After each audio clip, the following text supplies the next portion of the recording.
नहमदुहु व नसल्ली अला रसूलिहिल करीम। एक सवाल हमारे पास है कि जिसके ज़िम्मा क़ज़ा नमाज़ें बहुत ज़्यादा हों तो वो नवाफिल पढ़े या उनकी जगह क़ज़ा नमाज़ें पढ़े। तो इसमें याद रखें कि जो क़ज़ा नमाज है इसको जितना जल्दी हो सके आप अदा करें, ठीक है जी।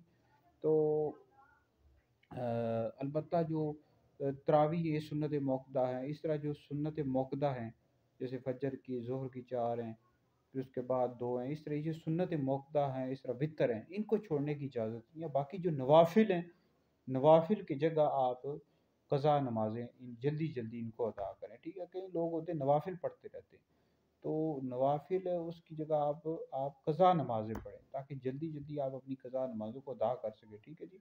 नवाफिल जो होते हैं जैसे ज़ोहर के बाद होते हैं, मगरिब के बाद, उसकी जगह आप क़ज़ा नमाज़ें पढ़ना शुरू कर दें जो आपके ज़िम्मा है। तो फिर आपकी नमाज़ें जल्दी जल्दी आपकी अदा हो जाएंगी। साथ अल्लाह की बारगाह में तौबा भी करें कि जो आपसे नमाज़ें रह गई कि अल्लाह मुझे माफ़ कर दे।